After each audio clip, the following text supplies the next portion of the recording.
Setelah saya selesai berkhotbah soal keuangan minggu lalu, saya bertemu istri dan anak-anak untuk makan siang di Gustavo Crestwood.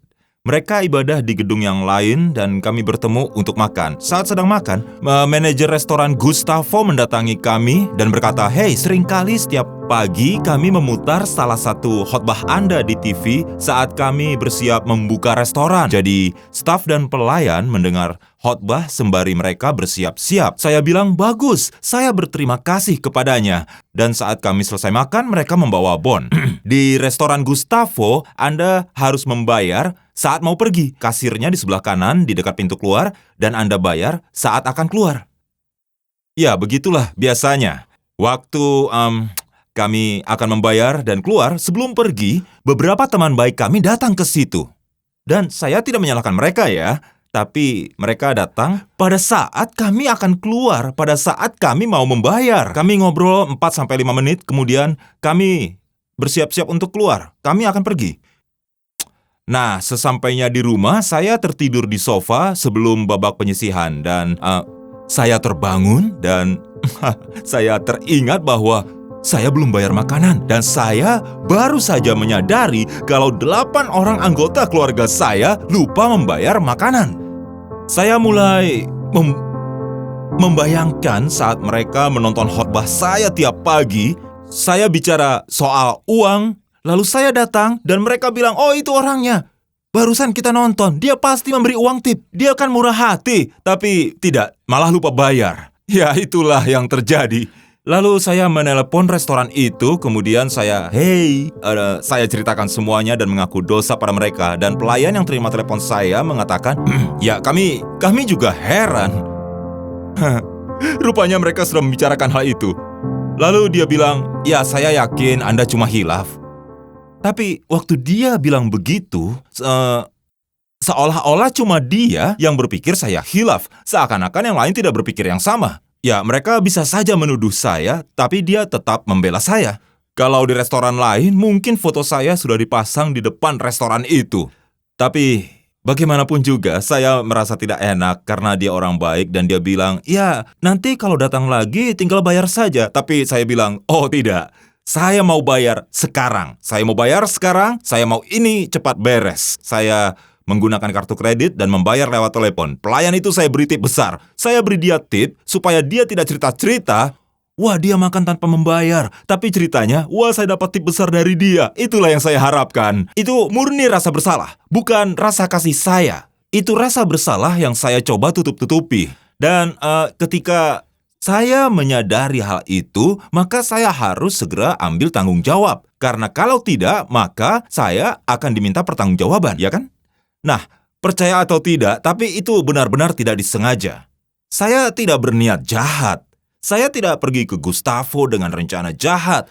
"Hei sayang," saya bilang ke istri saya, bukan Gustavo ya. "Hei sayang, bagaimana kalau kita makan semua yang kita mau?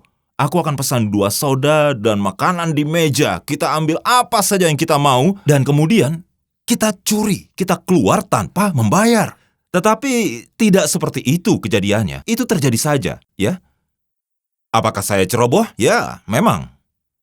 Apakah saya sedikit konyol? Ya, bisa dibilang begitu, tapi itu tanpa sadar.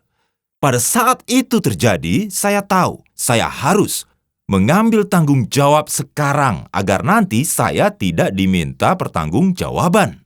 Nah, di seri ini, itulah yang akan kita bahas. Apa yang perlu dipertanggungjawabkan sekarang agar kita tidak dituntut nantinya. Dan secara khusus kita bahas bagaimana menyelaraskan sumber daya kita dengan prioritas Tuhan. Jadi saat Yesus datang, kita sudah siap. Kita membuat pertanyaan minggu yang lalu. Apa yang perlu aku buat sekarang agar nanti aku siap? Apa yang perlu aku buat sekarang agar nanti saat Yesus kembali, aku siap? Ada banyak cara menerapkan pertanyaan ini di dalam hidup kita. Tapi secara khusus yang kita lihat di Matius 25 adalah penerapan untuk sumber daya, waktu, dan uang. Silakan buka Alkitab Anda di Matius 25. Minggu lalu kita belajar dari perumpamaan 10 pengiring pengantin. Minggu ini kita akan melihat perumpamaan yang lebih umum, perumpamaan tentang talenta. Talenta adalah takaran uang, tetapi Fungsinya tidak seperti uang saat ini. Nah, sebuah takaran uang dan 1 talenta itu sama dengan bekerja 20 tahun. Upah buruh harian selama 20 tahun. Jadi, terjemahan di NIV mengganti ukuran talenta dengan sekantong emas. Dan 1 takar uang sama dengan sekantong emas atau mungkin juga sekantong perak. Nah, jadi kita akan baca kisah Tuhan yang akan bepergian. Lalu dia memanggil para hambanya, lalu mempercayakan seluruh harta bendanya pada mereka. Jadi mulai di ayat 14. Ini mirip dengan kisah 10 pengiring pengantin yang pernah saya bahas. Kisah ini mirip dengan itu. Sebab hal kerajaan sorga sama seperti seorang yang mau bepergian ke luar negeri, yang memanggil hamba-hambanya dan mempercayakan hartanya kepada mereka. Nah, pada zaman itu sangat jarang seorang pemilik tanah yang kaya pergi untuk perjalanan bisnis. Mungkin mengurus beberapa properti di suatu tempat dan hambanya tidak tahu berapa lama dia pergi.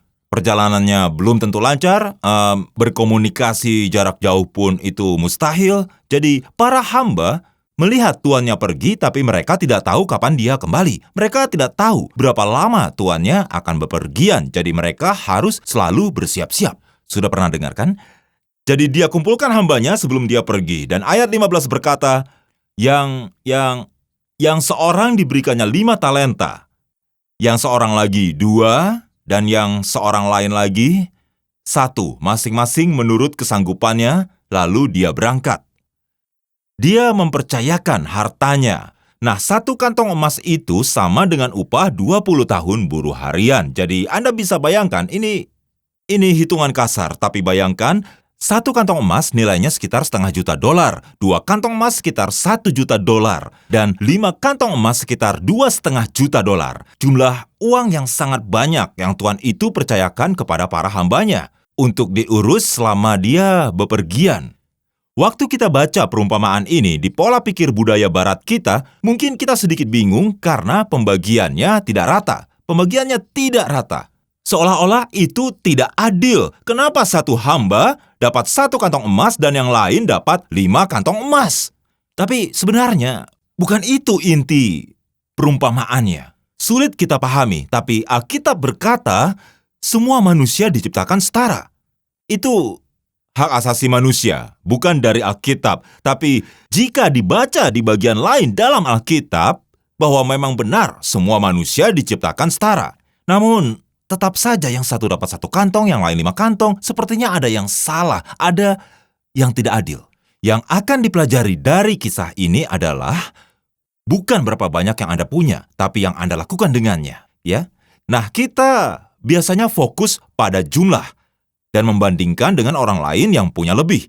Kisah ini bukan soal berapa banyak yang Anda punya, tapi apa yang Anda lakukan dengannya. Ayat 19.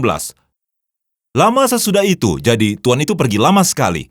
Lama sesudah itu, pulanglah tuan hamba-hamba itu, lalu mengadakan perhitungan dengan mereka. Jadi mereka dipercayakan uang dalam jumlah besar dan sang tuan pergi sangat lama.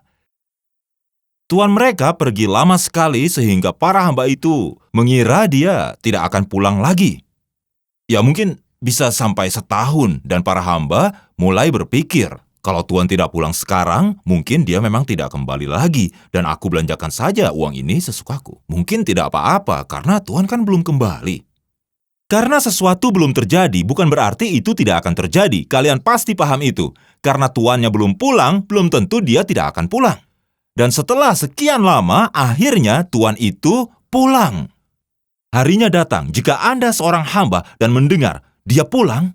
Setelah setiap hari Anda menunggu dan juga menanti, Anda tahu hari itu akan tiba. Mungkin lebih lama dari perkiraan Anda, tapi akhirnya tuan itu pulang. Nah, bagaimana perasaan Anda sebagai hamba? Ya, bisa jadi Anda semangat atau mungkin takut, dan itu tergantung satu hal. Tergantung pada apa Anda siap. Siapkah Anda?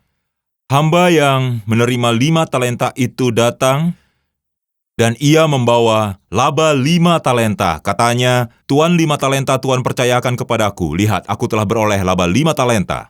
Kata tuannya, baik sekali perbuatanmu itu, hai hambaku yang baik dan setia. Engkau telah setia dalam perkara kecil. Aku akan memberikan tanggung jawab dalam perkara besar. Masuklah dalam kebahagiaan tuanmu. Ayat 22, lalu datanglah hamba yang menerima 2 talenta itu, katanya, Tuan, 2 talenta Tuan percayakan kepadaku, lihat, aku telah beroleh laba 2 talenta. Kata tuannya, baik sekali, perbuatanmu itu, hai hambaku yang baik dan setia. Engkau setia dalam perkara kecil, aku akan memberikan tanggung jawab dalam perkara yang besar. Masuklah dalam kebahagiaan tuanmu. Jadi yang Anda harus pahami adalah, kedua hamba tersebut menerima hadiah dan menerima pujian yang sama. Yang satu membawa 10, yang satu membawa 4, tapi keduanya dapat pujian yang sama. Baik sekali perbuatanmu yang setia dalam perkara kecil, aku akan memberikan tanggung jawab dalam perkara yang besar. Masuklah dalam perjamuan Tuanmu, turutlah dalam kebahagiaan Tuanmu. Yang satu bawa 10, yang lain bawa 4, tapi hadiah mereka sama. Kenapa? Mereka dipuji bukan karena banyaknya yang mereka punya, tapi karena setia dengan apa yang telah dipercayakan kepada mereka. Bukan karena banyaknya, tapi apa yang Anda lakukan dengan yang Anda punya.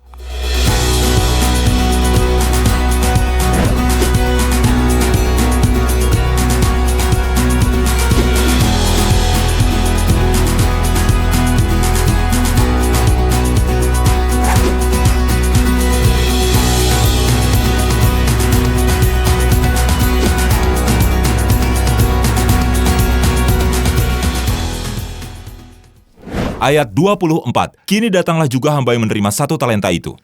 Dia berkata, Tuan, aku tahu bahwa Tuan adalah manusia yang kejam, yang menuai di tempat di mana Tuan tidak menabur, dan yang memungut dari tempat di mana Tuan tidak menanam. Lucu sekali. Dia bahkan belum menunjukkan hasil kepada tuannya, tapi dia malah cari alasan.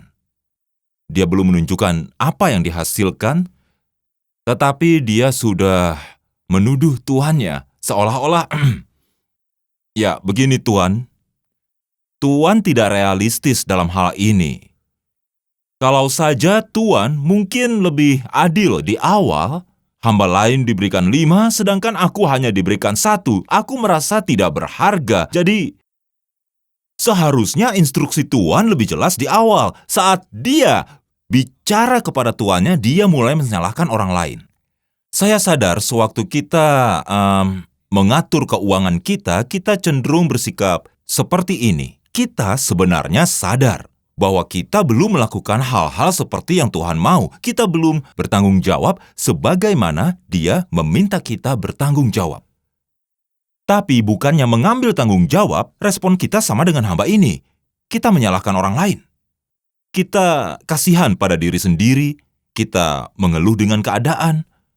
Kita salahkan orang lain, kita kasihan pada diri sendiri, mengeluh dengan keadaan.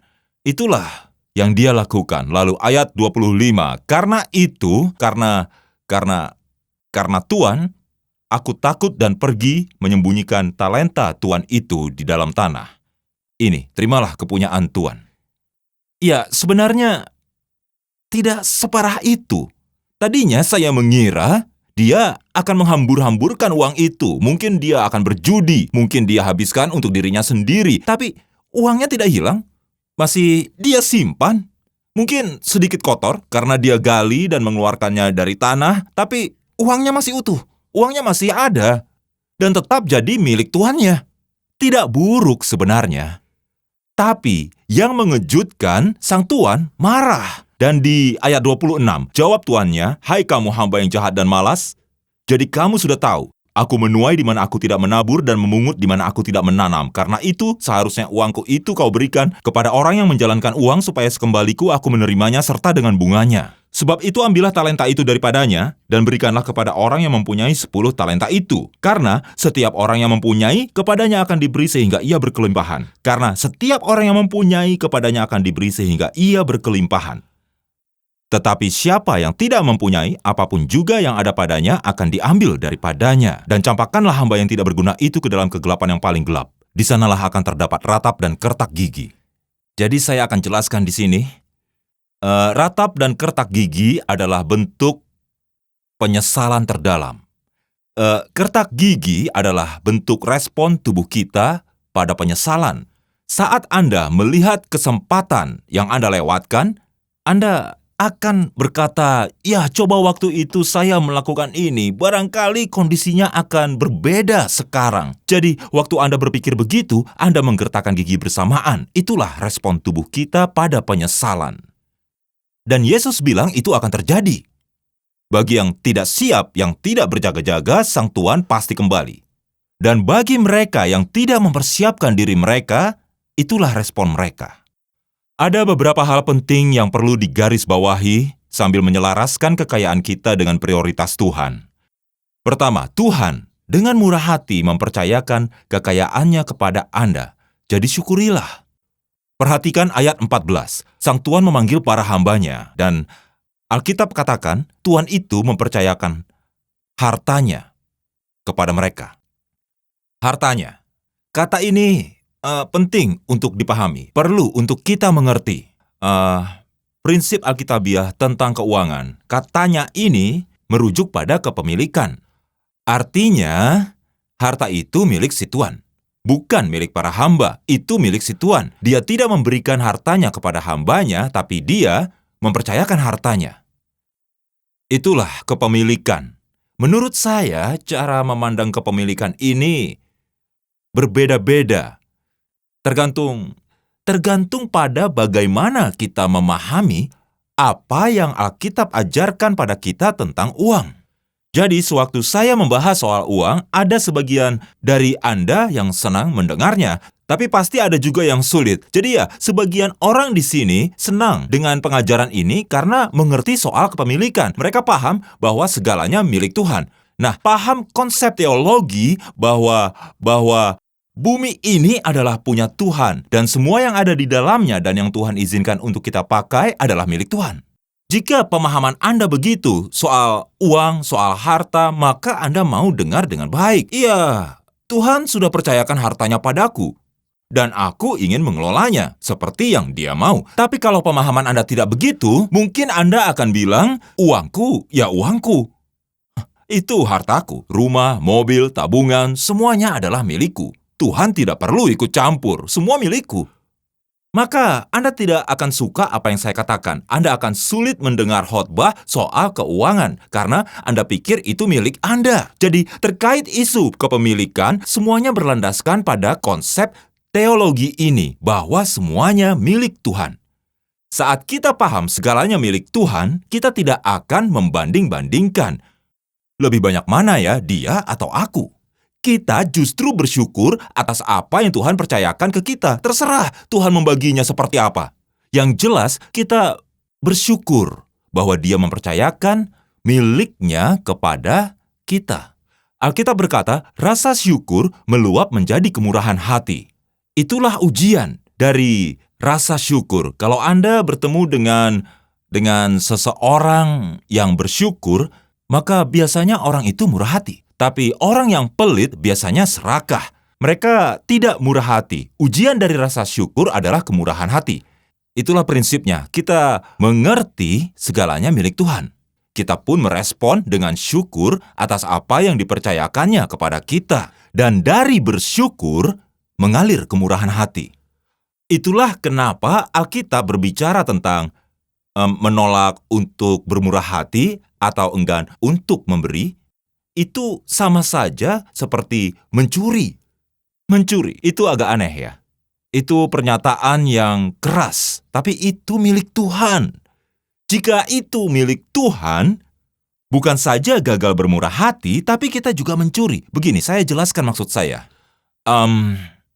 Misalnya, selama bulan Natal, kita merayakan Natal bersama di gereja. Selama 7 malam, ribuan orang datang untuk merayakannya bersama. Dan pada malam keempat, saya datang, saya membawa mobil saya ke acara tersebut, dan salah satu pendeta menelepon saya dan bilang kalau dia bertemu seorang janda dengan 3 anak, dan setiap malam mereka selalu datang. Dan pendeta itu tahu bahwa janda ini tidak punya uang untuk kado Natal. Dan janda ini bilang ke anak-anaknya, hadiah Natal kalian tahun ini adalah datang ke acara ini. Ke acara perayaan Natal di sini setiap malam. Jadi mereka datang setiap malam. Nah, pendeta yang menelepon saya itu bertanya apa yang perlu dilakukan untuk menolong janda itu supaya dia bisa membelikan kado untuk anak-anaknya. Saya menjawab, aku hampir sampai, mau cari parkir dulu, nanti kita akan membahasnya setelah bertemu ya. Dan saya pun masuk dan berhenti di meja saya, ada amplop di meja dengan nama saya. Di amplop itu ada $175 dari orang yang tidak dikenal dan menulis, "Kyle, tolong berikanlah ini ke seseorang yang Tuhan taruh di hatimu yang mungkin butuh sesuatu di Natal ini." Sebelumnya ini belum pernah terjadi. Di dalam kehidupan saya sama sekali. Belum pernah terjadi. Beberapa menit kemudian, setelah Tuhan sediakan, saya memberikan uang itu kepada janda tersebut. Jadi, begitulah yang terjadi. Bayangkan kalau kejadiannya berbeda. Bayangkan kalau saya melihat uang $175 itu dan terpikir, kebetulan, saat ini saya sedang membutuhkan drone. Dan saya mungkin akan langsung pergi ke toko elektronik dan membeli drone dengan uang tersebut daripada memberikan uang itu, seperti yang disarankan. Nah, jadi menurut Anda, apakah itu termasuk gagal bermurah hati, atau itu masuk kategori mencuri? Ya, terima kasih. Ya, itu mencuri. Itu mencuri. Bukan saja saya tidak murah hati, tapi saya juga mencuri. Karena itu bukan uang saya. Bukan milik saya. Saya tidak bisa sesuka hati menggunakan atau membelanjakan uang itu. Itu dipercayakan kepada saya. Dan jika saya tidak melakukan seperti yang diminta, maka bukan cuma gagal bermurah hati, saya juga mencuri. Nah, jadi, hak kepemilikan mengubah cara kita mengelola uang dan harta kita. Kita jadi lebih bersyukur, jadi lebih murah hati. Richard Foster, yang menulis di dalam bukunya yang berjudul Disiplin Rohani, dia menulis begini, kepemilikan Tuhan atas segalanya mengubah cara bertanya kita di dalam memberi. Bukannya bertanya, berapa jumlah uang yang harus saya berikan ke Tuhan, tapi kita belajar untuk bertanya, berapa banyak uang Tuhan yang harus saya simpan. Nah, jadi dengan bertanya begitu, cara kita mengelola uang, berapa uang saya yang harus diberi ke Tuhan, berapa banyak uang Tuhan yang harus saya simpan, itu mengubah segalanya.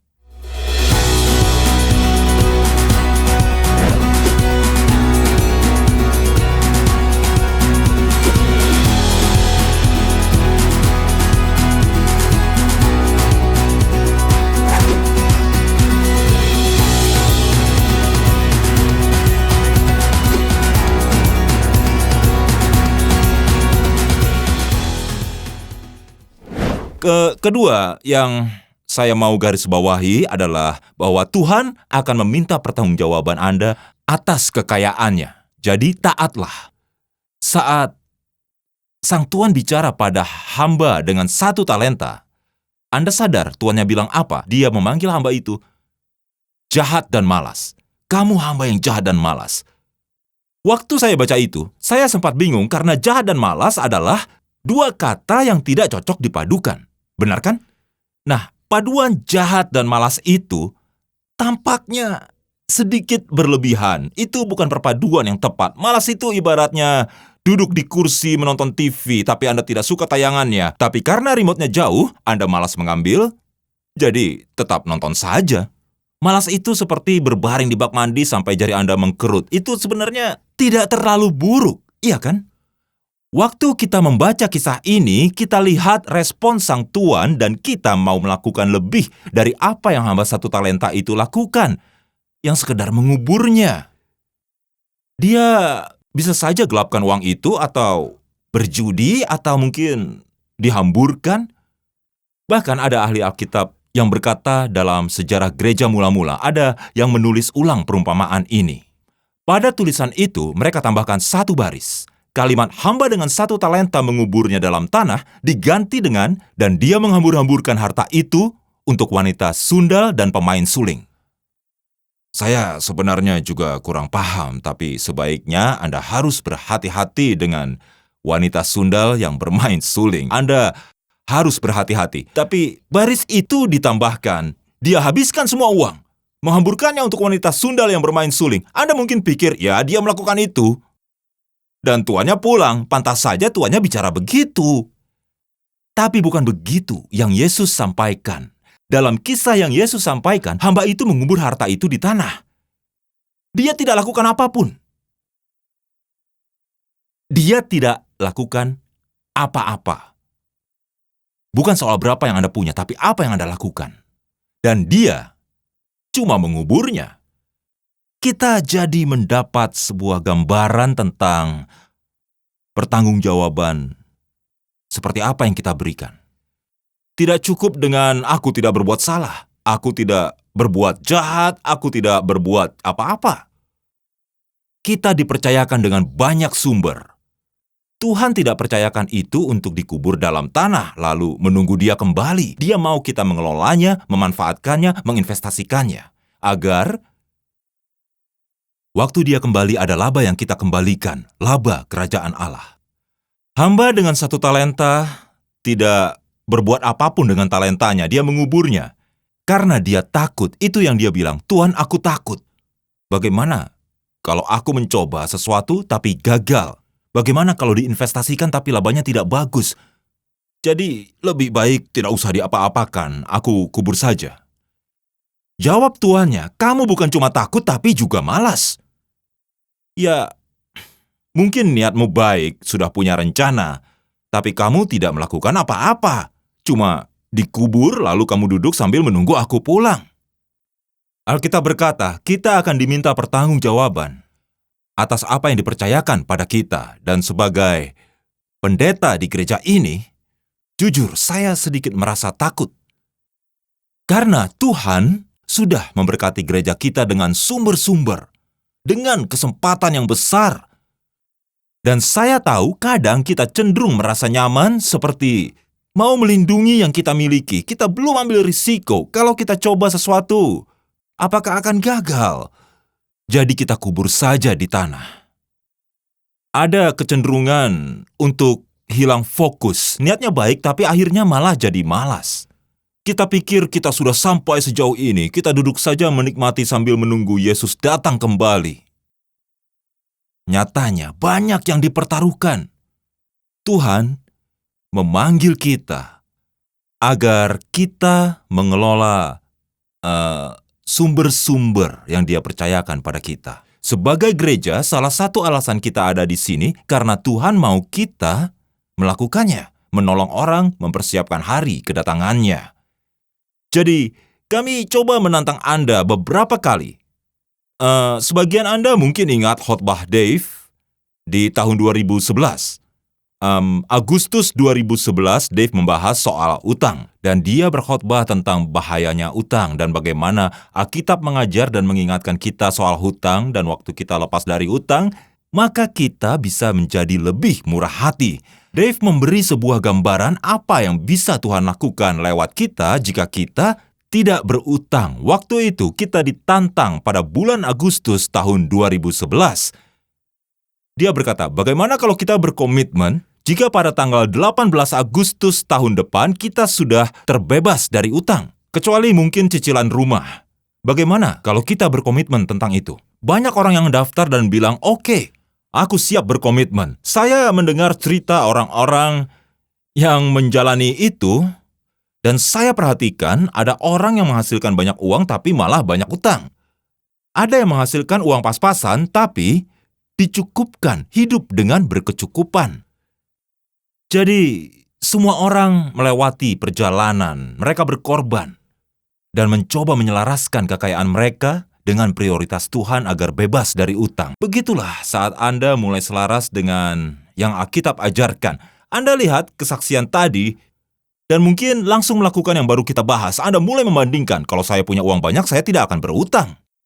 Atau kalau saya punya uang banyak, maka saya sudah pasti akan terbebas dari utang.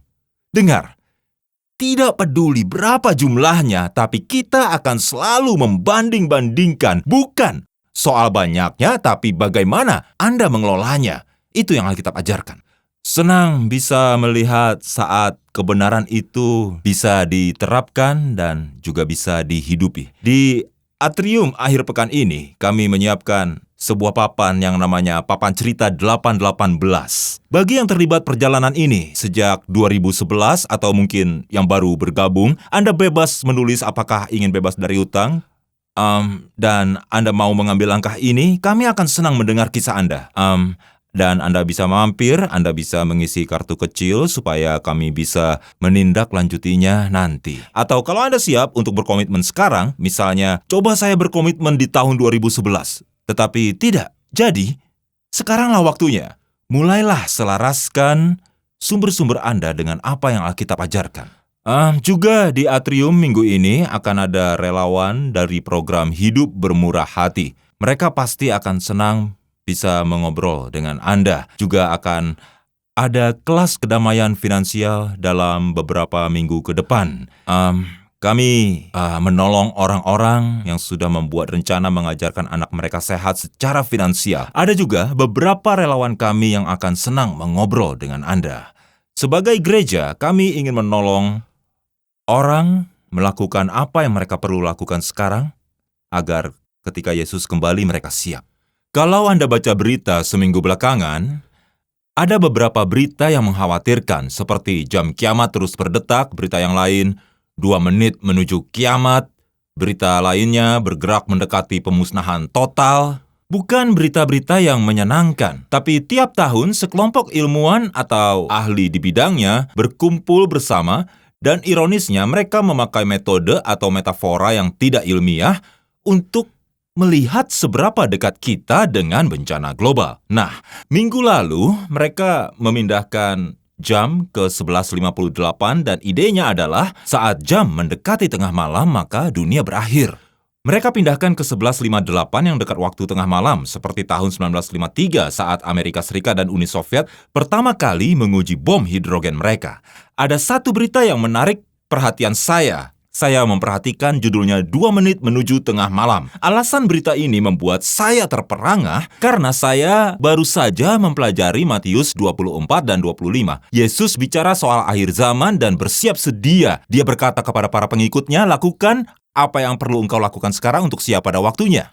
Lalu di Matius 25 ayat 6, Yesus ajarkan kisah yang kita bahas minggu lalu. Dia berkata, waktunya adalah tengah malam. Gambarannya sama, metaforanya sama. Benar bahwa jam terus berdetak, itu benar. Benar bahwa tengah malam akan datang, tapi dengan segala hormat ke-19 ilmuwan itu, mereka tidak tahu pasti kapan itu terjadi. Di Matius 24 ayat 36, tetapi tentang hari itu dan saat itu tidak ada seorang pun yang tahu. Malaikat-malaikat di sorga tidak dan anak pun tidak. Kiamat bisa kapan saja, kapanpun, tidak ada yang tahu. Apapun itu, hidup itu singkat. Kita perlu ambil tanggung jawab sekarang, karena kita akan diminta pertanggungjawaban. Yang perlu dipikirkan, apa yang harus aku lakukan sekarang agar nanti aku siap.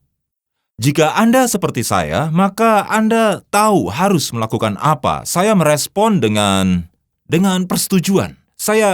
Saya diyakinkan, apa kamu tahu saya perlu lakukan sesuatu yang berbeda sekarang agar nanti saya siap. Ada hal yang harus saya perbaiki. Saya perlu bertumbuh dan menantang diri sendiri. Ada pengorbanan yang harus saya buat. Tapi rupanya tidak ada yang berubah. Ada satu ungkapan yang Yesus katakan menggambarkan hamba dengan 5 talenta. Ayat 16, ia segera pergi dan menjalankan uangnya. Saya suka itu. Sang tuan memberinya 5 talenta dan dia segera pergi. Dia tidak buang waktu, dia segera pergi. Dia langsung bekerja, dia langsung melakukan tindakan. Itulah tantangannya buat kita. Sembari kita tutup khotbah ini, niat baik saja tidak cukup, tapi kita harus mengambil tindakan. Segera memulai.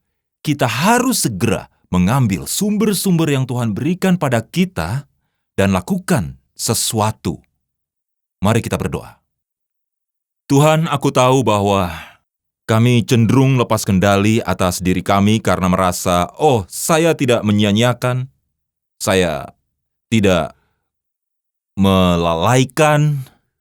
Tuhan, Kau tidak memanggil kami untuk tidak berbuat apa-apa, tapi untuk melakukan sesuatu. Engkau memberi kami sumber daya dan kesempatan, dan mudah bagi kami untuk berkata, kalau saja saya punya lebih, maka saya akan melakukannya. Tapi Tuhan, maukah Engkau nyatakan kebenaran ini bagi kami, bahwa bukan soal banyaknya yang kami punya, tapi apa yang kami lakukan? Dan maukah Engkau, Tuhan, lembutkan hati dan buka mata kami agar agar kami siap di hari kedatangan-Mu kembali untuk memberi pertanggungjawaban. Dalam nama Yesus kami berdoa. Amin. Sebelum mengakhiri kebaktian ini, saya ingin memberikan Anda kesempatan untuk bersiap-siap dan berjaga-jaga jika Anda butuh seseorang untuk bicara tentang hubungan Anda dengan Tuhan, tentang bagaimana mempercayakan hidup Anda padanya. Ada orang-orang di depan sini yang akan melayani Anda. Dan jika Anda siap menjadikan gereja ini rumah, kami ingin bersama-sama dengan Anda di dalam perjalanan ini untuk bersama-sama mempersiapkan diri kita menyambut kedatangan Yesus kembali. Anda bisa temui orang-orang di depan sini. Mari bangkit berdiri, mari sembah Allah kita yang hebat.